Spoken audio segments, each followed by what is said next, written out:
19 horas em Porto Alegre, melhor que em Brasília. E estamos começando o nosso Conversa de Professor. Hoje nós vamos falar de língua estrangeira. Antes falamos de língua portuguesa, falamos de português. Hoje vamos falar de língua estrangeira. E eu tenho aqui, o prazer e a honra de estar com os meus colegas, dois craques, de língua estrangeira, o professor Diego Marques, que vai falar de espanhol, e o professor Charlie, que vai falar de inglês. E tudo isso faz parte, obviamente, do lançamento do nosso EAD, da plataforma de ensino à distância do universitário, que começará com o curso de revisão no dia 14 de novembro. E tu que está interessado e quer saber mais um pouco como funciona, ter um gostinho de como é que a coisa vai funcionar de fato, a gente preparou 4 aulas, degustação, que tu podes acessar na nossa página, que vai aparecer aí, universitario.com.br/prevestead. Ali tu te cadastra, tem que te cadastrar, as aulas são gratuitas, para te teres uma noção de como é que vai funcionar a nossa plataforma, e depois, naturalmente, quando tu te inscreveres, aí vai receber o curso inteiro, são mais de 160 aulas com os nossos professores, com a qualidade do universitário e aulas em tempo real. A ideia é que a gente está chamando de EAD de verdade, porque nós faremos as nossas aulas de dentro da sala de aula, com os alunos, o professor da forma mais espontânea, trabalhando os conteúdos, e tu, onde estiveres, estará assistindo o nosso EAD. Quantas vezes quiser. Pode assistir ao vivo de manhã, das 15 para as 8 até às 13 horas, com exceção de segundas e quintas, que vai até o meio-dia e 15. Pode assistir ao vivo. Se não quiser assistir ao vivo, pode assistir à tarde, à noite, a hora que quiser, quantas vezes quiser.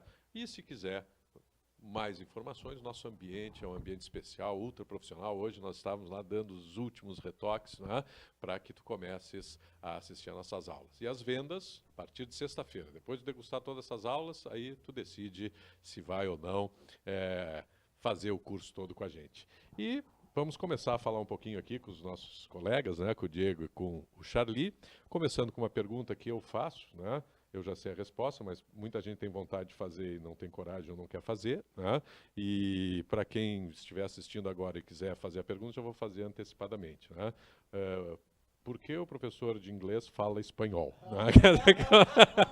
Que é uma curiosidade, E é óbvio que a resposta pode vir acompanhada de por que o professor de espanhol fala português, mas não importa, Enfim, Charlie, vamos começar a falar um pouquinho, Pode me responder isso aí, Primeiro quero dar as boas tardes ou noites, não sei se estamos tarde ou noite. Noite, 19 horas. Boa noite, 19 horas de Brasília, boa noite para todo mundo, todos os nossos alunos que estão nos assistindo, e eu estou tentando de articular o melhor possível. Tu vê que eu estou mexendo a boca como louco. Sim, Maravilhoso.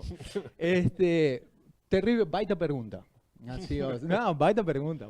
Sim, porque um homem que é de Uruguai, de Montevideo. Não, nasci em Montevideo, mas mais da fronteira do Sul. Mais da fronteira, porque dá aula de inglês e não de espanhol. Fantástico. Vai, uma pergunta assim, todo mundo, Ou seja, inclusive o nosso colega ali, quando me viu hoje, tu é professor de espanhol, Não.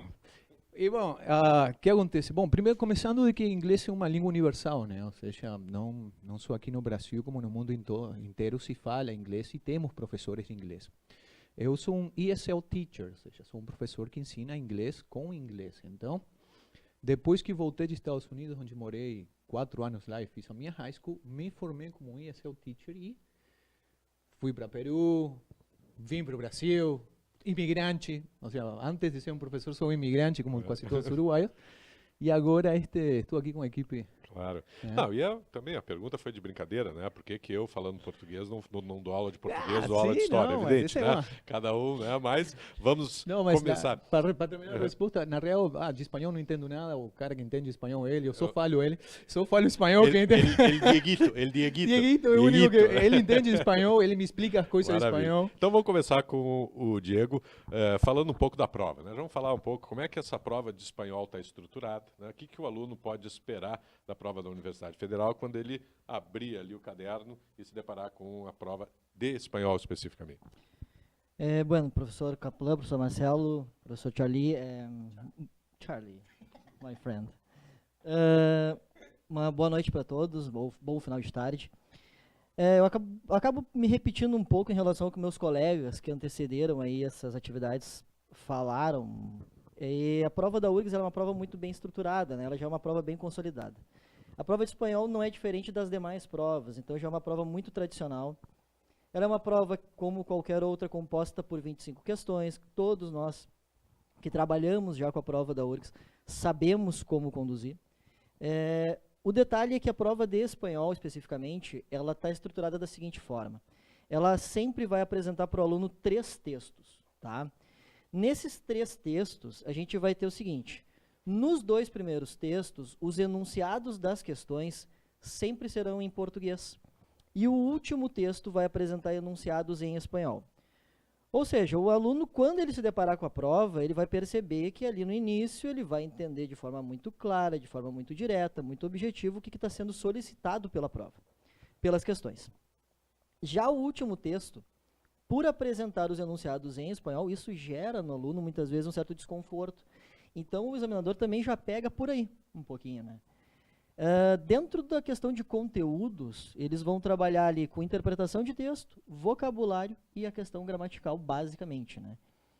É uma prova que ela geralmente divide muito bem essas 3 partes, né, de texto, vocabulário e gramática, sendo que a parte de vocabulário e a própria parte de gramática, muitas vezes está a partir desses textos, né? Vamos falar um pouco disso, vamos aprofundar Tranquilo. um pouco depois.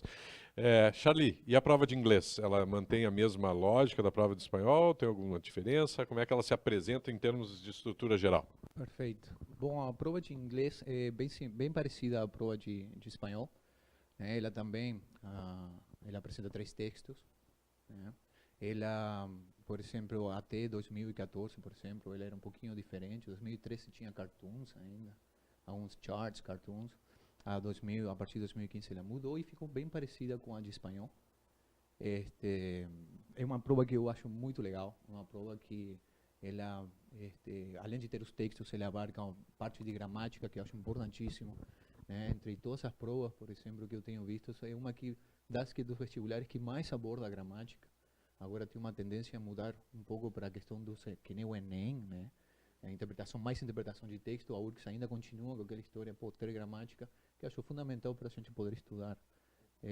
Depois, quando entrar na faculdade, poder ler textos científicos, artigos científicos e poder... Maravilha. Muito bem.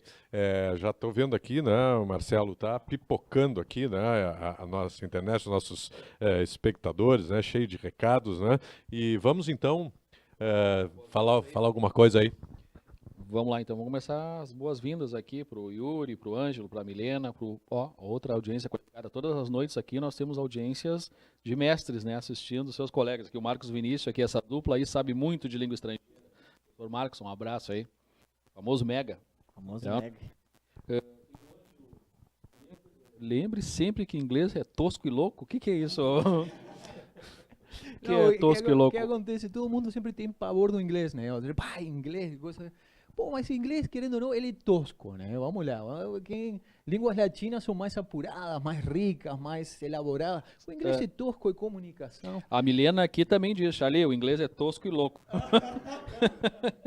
Tem a Cecília que entrou aí, o Ângelo Poço, que... Leu da Cecília ali, por favor, professor. O da Cecília. Ah, tem aqui mais abaixo, aqui a Cecília manda, Dieguito, professor mais fofo do Uni. Muito obrigado, Cecília. Então, a audiência paga, Charlie. Depois eu te dou 50 pila, tá, Cecília? A Cauana aqui dá os melhores professores. O Gabriel, o Gabriel, nós vamos ter que abrir a porta aqui, porque o Gabriel Freitas, né, o nosso aqui, trabalha aqui. Que Boa, homens! Que homens! Olha só. Posso pegar o microfone? Um beijo para minha esposa Alice, que eu vi agora que está assistindo. Amor, um beijo enorme. Sabe? Ó, Sempre quis fazer não, isso. Velho. viu, Diego? Não para, Posso fazer outra coisa? a audiência Só paga, não para. A última coisa. Eu quero dar um beijo, eu quero mandar um beijo para você, para meu pai, para minha mãe e para você, Xuxa. Outra coisa eu sempre quis dizer. E ainda tem aqui o Yuri dizendo... O Yuri e o Charlie dizendo mestres internacionais. Mas deixem suas perguntas também sobre conteúdo, sobre a prova de língua estrangeira. Os mestres estão aqui hoje para tirar as dúvidas de vocês sobre qualquer tipo de assunto da prova. Maravilha. Falando nesse negócio de inglês é tosco, parece brincadeira, né? Mas eu conheço um pouco da língua inglesa, conheço um pouco da língua espanhola, né? Falo bem inglês, falo o espanhol. E se hoje eu tivesse que fazer uma prova de vestibular, seguramente eu escolheria o inglês.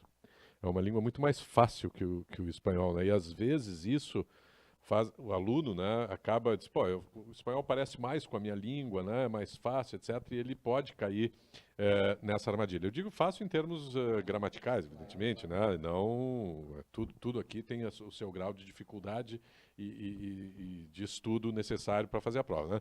Mas essa coisa é isso, né? É uma língua muito mais enxuta, vamos dizer assim, o inglês do que o espanhol, do que o português, né? É interessante a gente abordar esse tipo de questão pelo seguinte, o espanhol, por óbvio, por ser uma língua latina, se aproxima muito da língua portuguesa em vários aspectos. Então, tudo aquilo que a gente aprende ao longo da nossa vida escolar, dentro da gramática da língua portuguesa, dentro dos estudos de língua portuguesa, por óbvio, isso vai acabar sendo utilizado dentro do ensino da língua espanhola. Mas a gente também não pode esquecer que a língua espanhola que é cobrada numa prova, ela é uma língua espanhola que é cobrada dentro de um texto, com uma questão gramatical. Ou seja, se eu não domino bem esses temas, eu não vou me dar bem. Não basta saber o básico, aquele portunhol que a gente vai arranhando quando a gente vai viajar, que é um foco, que é um foco comunicativo, né? Com Que é um certeza. foco comunicativo. Aqui a gente busca, na verdade, para a prova de vestibular, bons leitores de língua estrangeira. E isso requer, obviamente, um treino. A gente precisa apurar um pouco dentro da língua espanhola. E não é diferente na língua inglesa, porque também ao longo da nossa vida escolar a gente tem o inglês, normalmente, a maioria dos alunos tem o inglês como a língua estrangeira obrigatória, mas nem por isso garante para o aluno, e mesmo que ele faça um curso fora de língua estrangeira, isso não garante para o aluno um bom rendimento no Com inglês. certeza. Então é importante a gente ressaltar que é um treino específico, que é um foco direcionado, porque senão o aluno vai acabar caindo em certos peguinhas. por exemplo. Certas armadilhas. Claro, Já aproveitando, ou e tu só pode pra continuar a fechar ali resposta. Essa questão de deixar também a língua, né, estrangeira num segundo plano, né? Se a gente ouve alunos, não, a língua é fácil, não, pô, tem coisa, matemática mais complicada, e deixar essa questão, não sei se vocês sentem isso, né, com os alunos, e depois a choradeira quando o vestibular vem, né, e é uma prova que efetivamente se poderia sair melhor se não se deixasse, né, tanto em segundo plano, dizer, vou estudar depois, deixa para a última hora e tal. Essa questão também é uma questão que eu queria que vocês abordassem. Sim, não, é bem assim. Primeiro eu queria deixar claro, né? Ou seja, é uma brincadeira de que inglês é tosco, né? E que é muito mais fácil. É uma brincadeira até porque a gente, que como professor, tenta tirar aquele pânico que o aluno já vai. Então, fica tranquilo, tranquilo. Obviamente precisamos ter uma preparação especial para poder abordar essa prova. Não é uma prova fácil. Como falei, uma prova que tem que ter conhecimento. Se tu não tens conhecimento, tu não tens como. E se não tiver conhecimento específico de como funciona a prova, como são as questões, como te pedem a questão, como é apresentado o conteúdo, tu não tens como te sair bem. No espanhol, imagino que no inglês, imagino que no espanhol também. Exatamente. O professor Caplan perguntou a respeito de deixar a língua estrangeira para depois, né? A gente sabe que matemática, física, geralmente causam um pânico terrível na maioria dos alunos. E, por óbvio, também a gente sabe que a língua estrangeira a gente acaba meio que menosprezando, né, em alguns momentos. A gente tem que entender que, assim, como é uma prova de vestibular, a primeira coisa que a gente tem que definir é um plano de estudos com base no curso que a gente quer. Então, a gente tem que levar em consideração a questão das médias, a questão do peso que a língua estrangeira vai ter. E como o Charlie falou, há uns 3 anos, mais ou menos, a prova da URGS mudou com relação a alguns cursos, o peso que a língua estrangeira tem. Nesse sentido, mais do que nunca, a língua estrangeira passa também a ser um instrumento de estratégia dentro da prova. Porque, de repente, se eu tenho um pouco de pânico, ou, de repente, a física, ou a matemática me causa um pouco de pânico nesse sentido, e ela tem um peso menor, é óbvio que eu vou ter que priorizar a língua estrangeira se ela tem um peso maior. Então, antes de qualquer coisa, a gente tem que também levar em consideração isso. A gente não está dizendo que não tem que, obviamente, pegar a matemática, pegar a física, que são as matérias que a gente sabe que a maioria dos alunos acaba tendo um certo medo disso. Não quer dizer, abra mão disso, muito pelo contrário. Segue considerando prioridade, mas não deixe a língua estrangeira em segundo plano. E só para complementar, bem como falou o Diego, né? Existem vários cursos nos quais a língua estrangeira tem peso 2. E me esqueci o que ia dizer, mas podem continuar. Sim, para esses que têm peso 2 é muito importante, mais do que peso 1. Mas vamos lá. Claro, não, dá um pânico, né? Mas vamos objetivar assim em relação à própria prova, né? Tem mais questão de interpretação ou tem mais questão de gramática, tanto em inglês quanto em espanhol, né? Ou é bem dividido o conteúdo? Como é que ela se apresenta? Porque muitas, não sei se em português é a mesma coisa que em inglês, que muitas questões de gramática são tiradas do texto, né? Na verdade, as questões de vocabulário e as de gramática, elas são elaboradas a partir do texto. Então, um examinador pega um determinado texto, pega uma palavra, isola aquela palavra dentro daquele contexto, obviamente, mas isola numa questão e te pergunta qual o significado, qual a ideia, alguma coisa nesse sentido. Com relação à quantidade de questões, a gente tem ali interpretação de texto, vocabulário e gramática, dá mais ou menos, vamos chutar uns 33%, tá? Às vezes um pouquinho mais, às vezes um pouquinho menos, mas é bem equilibrado, Nos últimos anos, a URGS ela tem, na prova de espanhol, priorizado um pouco mais o texto. Justamente porque, a partir dele, o aluno vai conseguir determinar algumas questões propriamente de gramática. Então, às vezes, cai um pronome, um lo ou um le, que são pronomes personais que a gente tem dentro do espanhol, e esses pronomes personais remetem a alguma ideia, são elementos coesivos. Então, dentro daquele contexto, eu consigo verificar se ele está retomando um item ou não. Então, a gramática e o próprio vocabulário, eles são cobrados dentro daquele contexto. Mas, geralmente, é equilibrado. Nos últimos 2, 3 anos que a URGS deu uma pitadinha a mais de texto ali ou de vocabulário. Mas ainda continua a gramática sendo importante. Começo lendo os textos, primeiro faço as questões de interpretação e depois as de gramática, ou vou primeiro para as gramáticas, quando elas não têm relação com o texto, Isso, né? Isso é legal, Como é que a gente trabalha essa prova de língua, né? Isso é legal. Eu acho que é importante o aluno saber onde ele está mais seguro primeiro, né? Eu aconselho a começar pelas questões de gramática, que são mais diretas e objetivas. As puras, né? As puras, né? Então, sei lá, caiu um sin embargo, que ele vai te perguntar qual é a ideia, qual é a tradução daquela palavra ou possível sinônimo. Então, são as 3, geralmente, opções. Só que ele pede de forma bem direta. Sin embargo, pode ser traduzido ao português por, pode ser substituído por. Então, vai lá e responde, geralmente não vai ter grandes problemas com relação a isso. Ou sabe ou não sabe também. A gramática que não está vinculada ao texto. Inglês, mesma coisa? Em inglês eu sempre recomendo, por exemplo, no dia da prova, arrancar com o inglês primeiro. Né? Porque, querendo ou não, o aluno que vai fazer a prova de inglês, ele já tem algum conhecimento de inglês, e mais o que ele estudou aqui, ele vai ter um bom embasamento. Então, começa com a prova de inglês primeiro. Como vai encarar ela? Não lê o texto de primeira. Eu recomendo eles irem às questões e tentar dividir elas pelas questões que te pedem para ir para a linha. Ou seja, vê as questões que pedem ir na linha tal, fala tal palavra na linha tal. Vinculadas ao texto, né? Perfeito. E começa a fazer por elas, porque elas te vão obrigar a ir até o texto. O enunciado já te vai dar uma ideia do que o texto está falando, antes de tu ler o texto. Vais ter que ir até o texto para ver aquelas linhas, vais ler 4, 5 linhas para poder fazer aquela questão. E quando tu fizer as 4 questões que terão ali que te pede ir para a linha, tanto para fazer gramática quanto vocabulário, tu já vai lendo grande parte do texto, tu já vai saber do que se trata o texto, e só depois, para fazer a interpretação do texto, faz um skim, ou seja, ler por cima, né? Ou já vai saber onde te pergunta, ela fala tal coisa, tu já viu isso antes, sabes aonde ir buscar isso, porque aquele conteúdo está entre a linha 5 e 10, eu acho que eu vi quando respondi a outra questão. Maravilha. Muito bem, vamos para os nossos telespectadores aqui, tô vendo, tá pulando aqui, né, Marcelo? Tem muita pergunta, muita colocação, então vamos lá. Vamos ter que fazer uma triagem aqui, primeiro vamos aos elogios. A Mariana avisa que vocês estão lindos. É a câmera, né? Mais 50 pila. A Larissa manda avisar que espanhol é vida. O Gabriel pergunta aqui como se fala lindos em espanhol, mestres. Guapos. Guapos. Então, estão muito guapos. Gracias. Olha só. Depois agradecer a presença aqui da Lisete, o Pedro Guarizi, grande professor Diego. Pedrinho. O Luan, Charlie Lemes, é melhor que Sorin. Olha só. Sorinho argentino. A Milena manda avisar, vamos lá acertar todas as questões, que hoje não é segunda-feira, às 7 horas da manhã. Ah, porque não é segunda, 7 horas da manhã, hein? O Thales, 6, horário verão, e às 6 horas, às 6 horas da manhã. o Thales manda avisar Charlie Galan. Charlie, tu pagou alto o cachê. Meus primos do Uruguai. Tudo primo, Ah, tudo tudo família do Uruguai. certo. Tudo família que tá Arthur Rogério, amo esse cara. Dali, Charlie. O Arthur aqui de novo, inglês é vida, um salve.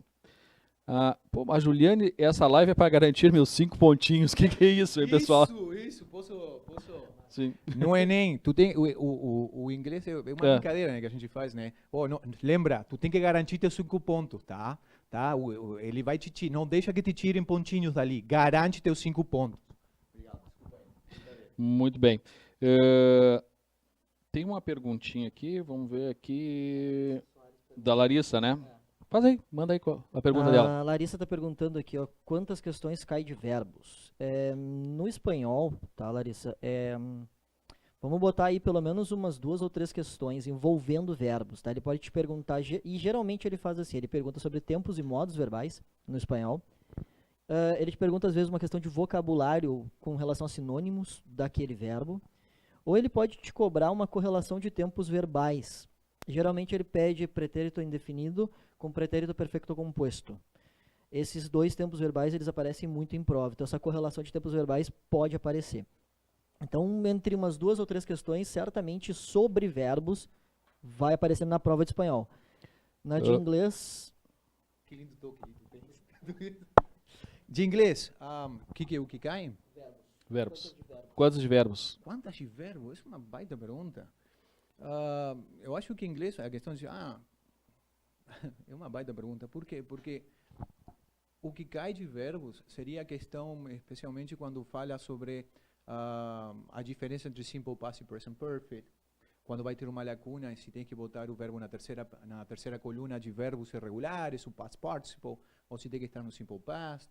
Quando cai de verbos, muitas vezes ele pergunta sobre se o verbo que vai vir depois, ele vai estar no infinitivo, no gerúndio, e aí, aquele gerúndio, boto ing ou não boto. Ou seja, esse tipo de questões que cai.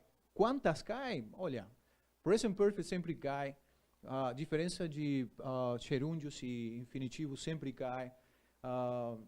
Se a pergunta era, saber o que quer dizer cada verbo, não, isso não cai. Diego, tem uma outra pergunta para ti aqui, que é o que costuma cair mais, gramática ou interpretação na prova de espanhol? Pois é, o professor Capelão me perguntou antes, né? Então, nos últimos anos, a interpretação predominou um pouquinho, assim, mas não dá para dizer que cai mais ou cai menos, né? É bem dividido. Aproveitando também para falar de texto, que eu acho que é bem importante, o Charlie estava falando, acho que a gente pode definir, então, em 3 passos, digamos assim, para ficar mais didático, né? Primeiro, o aluno vai ter que fazer a leitura das questões, não faz a leitura primeiro do texto, faz a leitura das questões, enunciado e alternativas, para que ele mais ou menos fique familiarizado com aquilo que vai ser tratado no texto. Então, ele antecipa o tema que será tratado no texto. Segundo passo, ele vai ler título e fonte, tá? Por quê? Porque o título é o menor resumo de todo e qualquer texto, e para uma prova de interpretação de texto, isso pode te dar uma ajuda fantástica. Se ele não perguntar título, desconfia que tem de repente uma questãozinha por ali te pedindo a ideia central do texto. E aí observa o primeiro período, o segundo período do texto e o último. Vê quais são as palavras que mais ocorrem, geralmente essa é a temática. E o terceiro passo, aliás, falando da fonte também um pouquinho, a fonte pode te trazer a ideia de gênero de texto, autor, de onde vem. Isso é importante para o aluno mais ou menos ter uma ideia. E o terceiro passo aí, de fato, é fazer a leitura do texto, só que direcionando para as respostas, né? Então, já procurando ali as respostas daquelas questões. Então, acho que a gente pode definir por esses Legal, 3 passos. essa também era a dúvida aqui da Gabriele que tinha enviado para nós. Então, daqui a pouco a gente volta, continue mandando suas perguntas aí. Já vamos agradecendo aqui a entrada do Matheus, também mandando um abraço para todos vocês. E daqui a pouco a gente volta com novas perguntas. Legal. E falando um pouco do nosso IAD, né? Vamos colocar aí, né, a nossa porta de entrada, universitario.com.br/Preveste IAD. Aí tu pode encontrar todas as informações que tu precisas, né, além das que nós já estamos dando. Lembrar que o nosso EAD tem aulas ao vivo, que essas aulas ao vivo depois são gravadas e editadas, e tu pode assistir quantas vezes tu quiseres e a hora que tu quiseres. E junto, se quiseres também, aí é opcional, pode comprar o material. O material será entregue fisicamente na tua casa e também tu vai receber um PDF que pode servir para acompanhar a aula num ambiente, né, de EAD, que é o nosso, onde tu pode reduzir o tamanho da imagem da aula, aumentar o tamanho da imagem, se tu quiseres, né, e com isso aí tentar, né, facilitar a tua vida na hora de estudar. Nesta página, universitario.com.br/Preveste-EAD, tu te cadastra agora, está lá em cima no topo, né? Te cadastra para receber gratuitamente as 4 aulas de degustação que a gente vai dar, já está dando, né? Desde anteontem, né? Nós temos 2 aulas já liberadas, amanhã a 3ª, depois a 4ª, e aí o grande finale, quando nós colocaremos o curso à venda por um preço extraordinário, que na véspera a gente vai falar, um preço de promoção, né, para te convidar mesmo a conhecer o nosso EAD, e aí o resto vai ser com esses mestres fantásticos que estão desfilando aqui no Conversa de Professor, falando, né, um pouco do que a gente vai encontrar na prova da Universidade Federal do Rio Grande do Sul. E voltando então à língua estrangeira, né, como é que se deve estudar para uma prova de língua estrangeira? Essa é uma pergunta que eu tenho feito para todos, né? No sentido assim, né? Nós temos 2 meses e meio aí pela frente, né? Até a hora do vestibular, e agora o que é legal fazer? Ler bastante, fazer esquemas, resolver provas, né? Qual é a dica, né, dos mestres para a gente estudar língua estrangeira na antivéspera aí do vestibular? Bueno, eu acho que dá pra gente dividir da seguinte maneira. Gramática, eu acho que a gente pode trabalhar aí com esquemas, com resumos de conteúdo, acho que facilitam bastante. E aí a gente vai aplicando a teoria dentro dos exercícios específicos, né? Já a parte de texto, eu acho que é legal a gente entender que tipo de texto que pode cair. Então, vamos pensar que assim, ó, a parte de língua espanhola, a gente geralmente tem num primeiro texto algum texto mais literário, certo? Uma poesia, uma narrativa, e aí pode variar um trecho de uma novela, um romance, etc. Um texto mais de caráter literário. Geralmente uma literatura mais prioritária é a América Latina. Então entender um pouco de América Latina ajuda muito na prova de espanhol. Entender que temáticas que geralmente são abordadas nesses textos de América Latina, o que favorece essa ideia de América Latina, de construção de identidade latino-americana. Essa ideia de sempre estarmos lutando contra os países do norte ou alguma coisa nesse sentido, fortalecimento da nossa identidade, questões de família, enfim, alguma coisa que geralmente favoreça essa relação. Então, pegar a literatura ou entender da questão de história da América Latina ajuda bastante. O segundo texto geralmente é um texto informativo, então manter-se informado é fundamental. E geralmente temas de mundo, então fazer um bom treino, fazer um bom estudo de geografia, de geopolítica, de história, isso ajuda pra caramba. Eu costumo dar a seguinte sugestão para os meus alunos. Peguem um texto que vocês estudaram, que fala de geopolítica ou de algum acontecimento mais mundial, mais macro, e depois pegam o equivalente daquela matéria em língua estrangeira espanhola num jornal, num periódico de língua espanhola. Pode ser El País, El Mercurio, que eles colocam muito na prova, que é o chileno.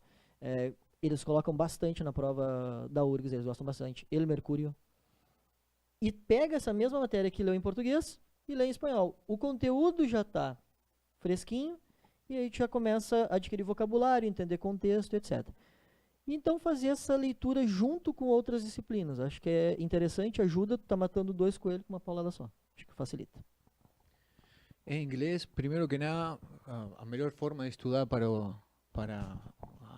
a URGS é fazer o curso aqui no Universitário, fazer o EAD com a gente aqui, porque vamos ter dicas que vão te ajudar para caramba. Isso vai arrancar. Tá ficando bem com a firma. Agora, seguindo. Bom, o que posso dizer? Faltam 2 meses. Então, se tu sair correndo atrás de vou aprender vocabulário agora, tá morto, tá frito. Ou seja, o que pode fazer sim é assistir séries. Todo mundo agora está na moda, tem Netflix, assistir séries, é muito bom. Séries e a legenda em inglês, tá? Nada de legenda em português, porque o português, como todo, quando tu pegas o inglês, tu não podes traduzir literalmente, então a legenda em português não vai ser exata, mas a legenda em inglês geralmente é.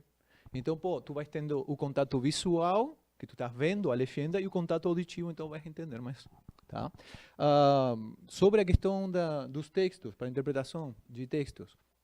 Bom, na URGS o que cai muito parecido ao espanhol, o primeiro geralmente um poema, uma coisa assim. Tá? Não tem como eu te dizer que tipo de poema vai cair, porque varia bastante. Mas sim te posso dizer sobre os outros dois textos. Geralmente eles são retirados de páginas de notícias. Por exemplo, vocês vão ver, quando vejam o texto, vão ver que embaixo, geralmente ele não tem título. E na URGS, geralmente embaixo vai ter a fonte. Importantíssimo sempre ver a fonte. Ok? Na fonte, geralmente vai ter o título do texto e vai dizer ali da onde saiu isso, qual é a fonte. E se prestarem atenção, e seria bom agora todo mundo começar para estudar para a prova, fazer que tem na página do universitário provas antigas, 2017, 2016, 2015, façam essas provas, vão se familiarizando e vão ver que ali a maioria dos textos saem de páginas como BBC, como Daily Mail, tá, que é britânico, tá? Tem vários textos saindo do Daily Mail, Nat Geo, National Geographic, que mais? CNN, ou seja, o aluno começar a olhar essas páginas que são em inglês, tá? Essas mais clássicas e conhecidas, tá? Wix, alright? Comecem a ver essas páginas, a ler notícias em inglês direto. Temos internet, é maravilhoso, a melhor ferramenta. Antigamente era um problema a gente estudar qualquer coisa. Hoje temos internet, então nos ajuda a fazer essa pesquisa. Então, minha dica seria isso para a questão de texto. Muito bom. E aqui tem uma pergunta, já vou aqui interrompendo o assunto do Marcelo, mas uma aqui que era a mesma que eu ia fazer, então a gente já faz juntos. Quem faz a pergunta é o Ângelo Picolato. Ricardo, sobre os falsos cognatos. Como aparecem os falsos cognatos na prova e se são questões propriamente ditas ou apenas um pega-ratão na interpretação, né? Quer dizer, se um ou outro ou os dois, os falsos cognatos, eu acho um barato, sempre gostei, né? Eu acho legal, porque claro, mas eu acho muito interessante porque são palavras muito parecidas em português que têm um sentido completamente diferente, né? Línguas para quatro, o portunhol também. Então, como é que cai essa questão dos falsos cognatos? Pois é, como questão de prova, acaba caindo como uma questão normalmente mais isolada. Então, ele retira lá o falso cognato do texto. Para quem não lembra, falsos cognatos são chamados falsos amigos, né? Heterosemânticos em espanhol.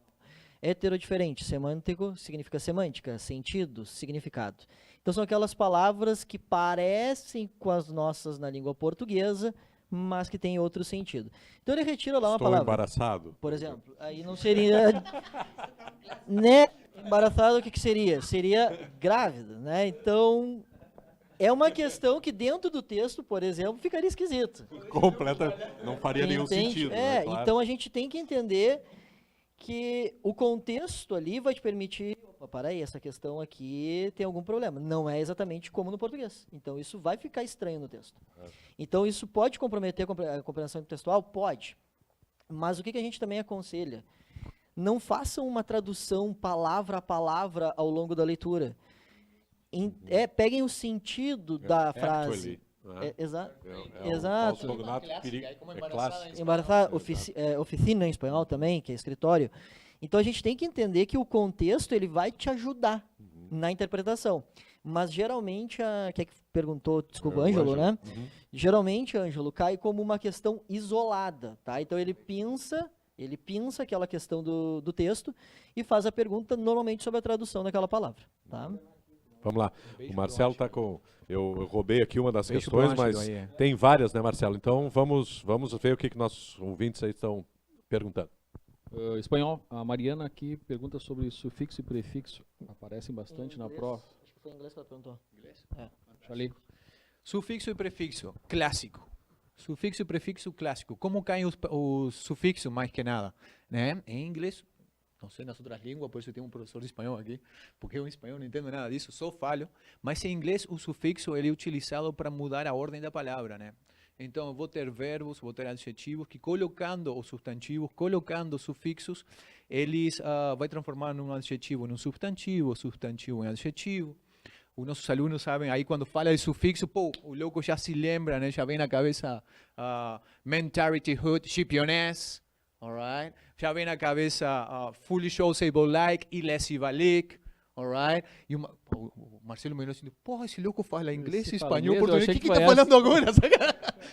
Trilingue, né? O que está falando? Bom, isso aí são sufixos, são formas de a gente memorizar os sufixos, né? Foolish, able like e lessivalic, tá? Todos esses sufixos transformam uma palavra em adjetivo, né? Mentality hood, chipionés, transformam ela em substantivo. Unifies transforma a palavra, são sufixos que transformam a palavra em verbos. É importante ter isso em mente porque na URGS cai sempre, e eu acho muito legal essa questão dos sufixos. Conjunções, batata, sempre cai. Por quê? Não porque é legal como sufixos, mas sim porque é difícil. Porque são muito que a gente tem que se lembrar, entende? São muito. E vai cair porque eles vão mudar o sentido do texto, ou seja, vai ter de causa, de adição, vai ter de, não sei se pronuncia adição. Adição. Obrigado. De isso aí também, de tudo, né? Mas então, vamos lá. Me diz uma coisa, tem uma dúvida aqui do Matheus, o que é considerado uma prova fácil, majoritariamente de gramática ou de interpretação? Não se fala, dá para classificar assim? Saber, estudar, saber é fácil, quem não estudou e não sabe. Tem como classificar uma prova? Só pela questão da interpretação e da questão da gramática é difícil, né, Marcelo? Geralmente o pessoal fica com muito medo da gramática, né? O pessoal acha que a interpretação é mais barbada, só fazer a leitura e não é bem assim, pode ser né? mais complicado, né? Às vezes pode ser muito mais difícil. Tu vai fazer uma interpretação equivocada. Tu pega um texto que é um poema, que tu tem que fazer uma análise bem mais aprofundada, fazer referências que não estão colocadas, obviamente, as informações diretamente no texto. Dependendo, pode ser muito mais complicado. Então, depende muito, né? O texto informativo, ele geralmente é um texto mais tranquilo. Por quê?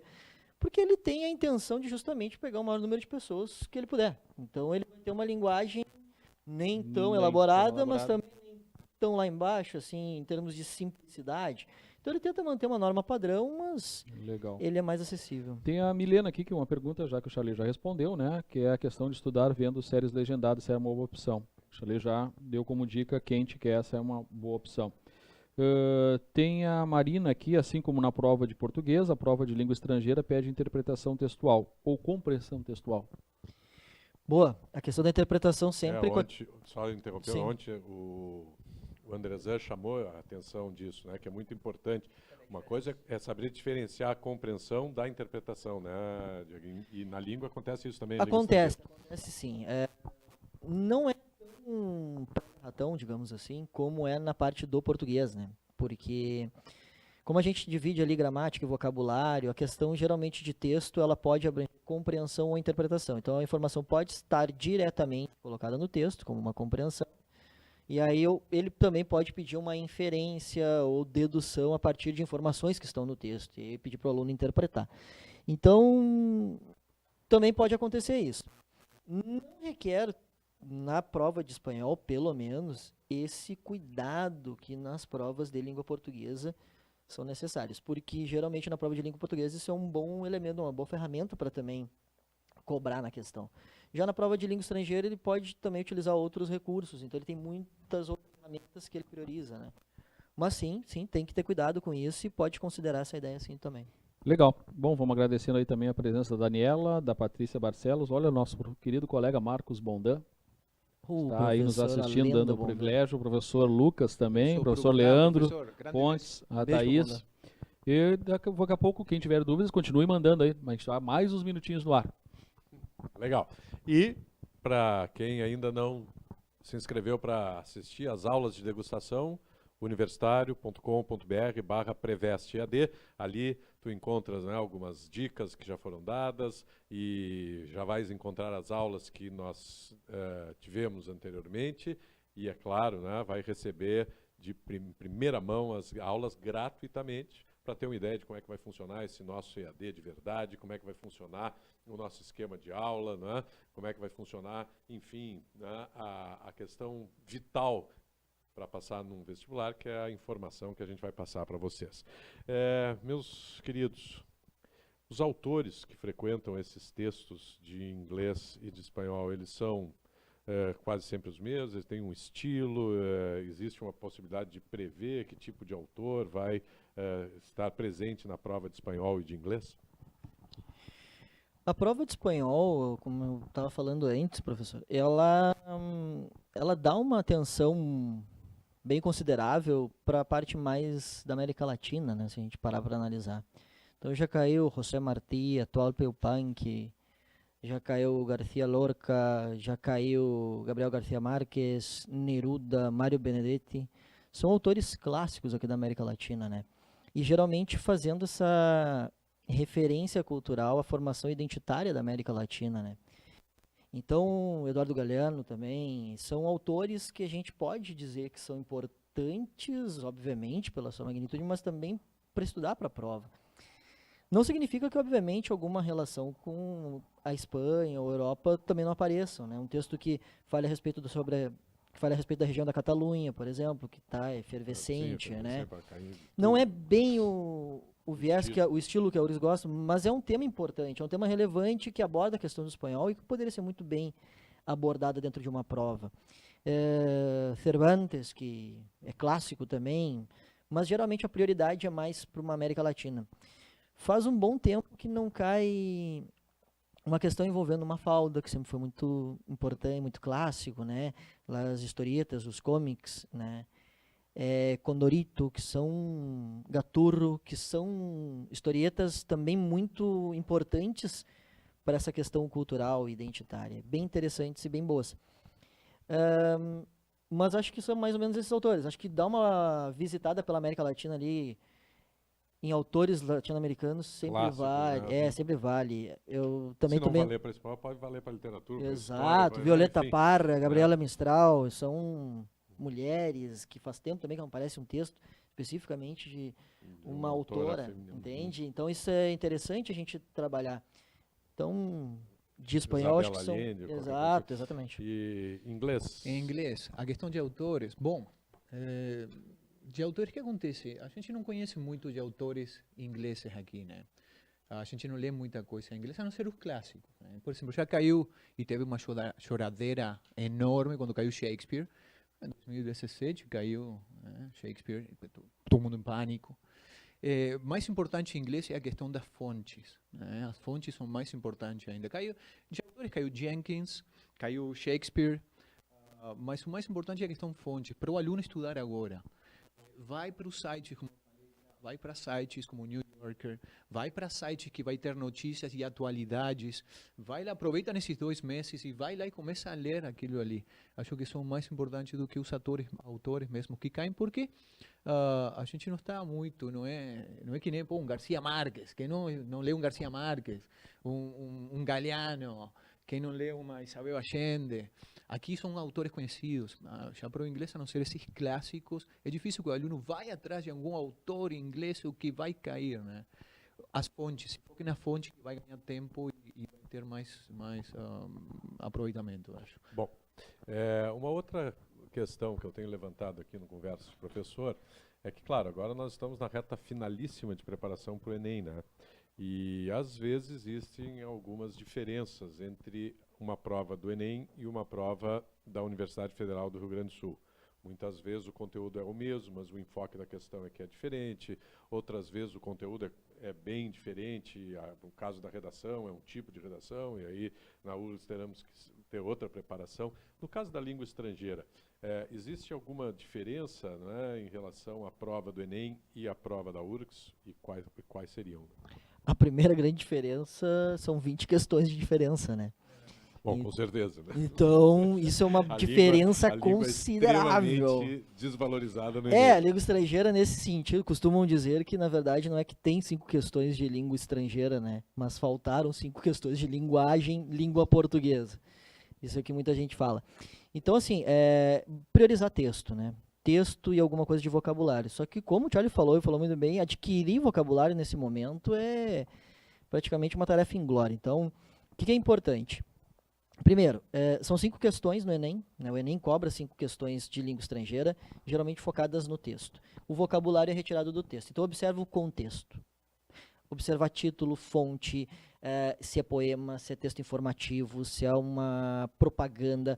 Isso é importante, muito mais do que propriamente priorizar a questão só da língua estrangeira. Pensa como uma prova de linguagem.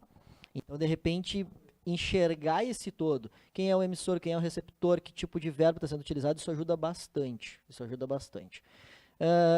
Interpretação ou compreensão de texto. Aí sim, acho que a gente pode voltar para aquela ideia da diferença de compreensão e interpretação, porque aí sim é um recurso importante para o Enem. Então, o aluno identificar no enunciado o que está sendo solicitado é fundamental. 5 questões. Primeira coisa, e aí Enem como um todo, prioriza o enunciado. O enunciado vai te dar todas as dicas sobre o que de fato ele está te pedindo dentro daquela questão. É mais importante, eu costumo dizer, que o próprio texto, muitas vezes. Tá? Então, toma muito cuidado com o enunciado. E aí é texto. Pode cair ali uma propaganda, pode cair uma música, pode cair um poema, pode cair um texto informativo. E são 5 textos, 5 gêneros diferentes para cada questão. Maravilha. No inglês, diferença entre Enem e URGS? A diferença, eu acho que é bem parecido ao que falou o Diego, né? A questão do Enem é que a gente tem que prestar mais atenção à questão do enunciado, que ele vai nos dizer realmente o que ele quer. Muitas questões do Enem a gente só pode deduzir só olhando o enunciado, tá? A vezes título e enunciado e dá. Como são mais textos pequenos, cartoons, caricaturas, publicidade, é mais uma questão, uma mistura de visual e texto. A URGS não tem essa questão de visual que teria um Enem, né? Tu perguntou se podia ser a URGS se utilizar se aproveitar para outro tipo de provas, para a prova da PUC. A prova da PUC também é uma prova que ela só tem 5 questões de inglês, 10 questões de inglês, 2 textos. Né? Mas é bem parecida à URGS, né? Tem 2 textos, texto grande, vai ter que ver os textos, solucionar as questões, interpretação de texto. Tem um pouco menos questões de gramática do que pede a URGS, mas eu acho que se tu vai bem, se tu estudar para a URGS, vai te servir para a PUC também. Faço curso de revisão para a URGS. O EAD universitário, já embarca o pessoal da PUC, né? Não, mas é verdade. Mas é verdade. E não é só na língua, não. Em todas. Né? A gente sempre diz isso. A gente, obviamente, enfatiza a URGS, porque a URGS, além de ser o vestibular mais extenso, a gente tem o maior número de questões, além de ser um vestibular extremamente bem feito. Consolidado.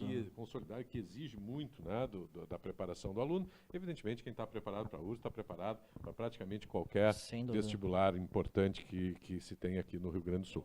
Vamos lá, Marcelo, as últimas perguntas aí das nossos internautas. Vamos lá. Bom, o Lucas aqui, Sr. Diego, a TZS te ama. Ô, Lucas, valeu. Depois te dou mais 50 pila, vou ficar pobre aqui hoje. O Daniel aqui fez uma pergunta se usar o Google Tradutor é uma boa para aprender língua estrangeira. E aí, mestres? Pergunta? Cara, assim, ó, se for traduzir palavra por palavra, dá. Mas assim, ó, a gente tem que entender que um texto ele é mais do que palavra por palavra, né? Então, traduzir uma frase ou traduzir um texto é muito mais complicado do que colocar num Google Tradutor da vida, né? Então, a gente aconselha aí a ter cuidado, né? Então, observar que o contexto vai fazer muita diferença dentro de uma estrutura textual. E esse contexto, muitas vezes, ele pode, inclusive, mudar o sentido de uma palavra, né? Então, a palavra dentro do dicionário, ela tem ali vários significados, mas daqui a pouquinho ele está sendo utilizado num contexto que serve para outra coisa. Então, é muito complicado. Fala, Felipe. Eu tenho um sentimento de amor e ódio com o Google Tradutor. Porque, por exemplo, ele como ferramenta é maravilhoso. Como o Diego falou, né? Se tu pegas uma palavra e colocas ali, tu deixas de lado o dicionário, que quem é mais velho sabe que, tinha gente que tinha técnicas para utilizar o dicionário, que tu admiravas aquele louco que ele sabia usar o dicionário. Mas levava tempo, era difícil, e não todo mundo sabia utilizar. O Google Tradutor, como ferramenta para poder traduzir palavras, especialmente no inglês, que a vezes uma palavra tem vários significados. Não, escrever frase aí complica, mas para poder ver, essa palavra é substantivo, adjetivo, é verbo, e às vezes é substantivo, adjetivo e verbo, e ele te dá embaixo no Google Tradutor, mas olha a parte que está em inglês, porque ele tem uma parte em inglês. Então, pá, tu olha embaixo assim, ele te dá todas as opções, e aí tu pega a que melhor se encaixa dentro daquele contexto. Legal. Então, como ferramenta, o Google Tradutor, maravilhoso. Para pegar frases e texto, nem sonhar. Então tá aí, Daniel, a resposta à tua pergunta. A Samira manda aqui os mais divertidos e olhinhos de coração, risadinha, a nossa aluna, né? Aluna de vocês aí. Beijo, Samira. A Adriane faz uma pergunta sobre o uso do lo e E ela. do- É isso? Isso. O uso do lo e do ele é o seguinte: o lo, ele normalmente se confunde com ele no português, na tradução para o português, porque ele em espanhol é o artigo o que nós temos na língua portuguesa, né? Normalmente. E o lo, ele quando funciona como artigo, ele funciona como o que a gente chama de artigo neutro, né? E o artigo neutro, via de regra, não temos gênero e número, falamos que não tem gênero e número, porque na verdade na língua portuguesa nós não temos. Então os dois, na hora de traduzir para o português, a gente tem que adaptar o lo para um o também. Então cuida com o uso do lo. O lo pode ser artículo neutro ou pronombre personal. Como pronombre, ele vai retomar alguma coisa, como se fosse o nosso o pronome oblíquo. Então ele vai fazer retomada de um objeto direto masculino singular. Como artículo neutro, não. Como artículo neutro, ele vai estar sempre antes de um adjetivo, de um advérbio ou de um verbo no particípio. Nunca antes de substantivo. Cuidado com o adjetivo. Se tiver substantivo logo após esse adjetivo, aí não. Aí esse lo ele é substituído por um artigo normal que concorda com o substantivo que vem depois desse adjetivo. Mas basicamente é essa confusãozinha que dá. Quando o lo utilizado como artículo neutro, ele não pode aparecer com substantivo. Se aparecer um preenchimento de lacuna e um substantivo depois, esquece o lo. Legal. Eu uso ele. Nas últimas duas aqui, então, Diego, nós vamos te cobrar os 50 pila. Mariana manda te avisar. Valeu a dica. Não Brincadeira, faz assim, brincadeirinha. mano, tá louco? O Guilherme aqui, o M5CH ama vocês, os melhores com certeza. E aí aqui pra gente encerrar, o Matheus aqui, Rodrigues, há algum tema ou tipo de questão constante na URGS que dê para fazer uma análise e prever o que irá cair? Algum pega-ratão, algo assim? Bom, acho que a gente já dá até para ir fechando, né, com essa pergunta. Questões de gramática na parte de língua espanhola que não faltam, tá? Conjunções, lembra das conjunções? Sin embargo, pero, sino, que são adversativas, geralmente. Lembra do com que é portanto uma conclusão. Lembra do aunque, si bien, apesar de, que são conjunções concessivas, tá?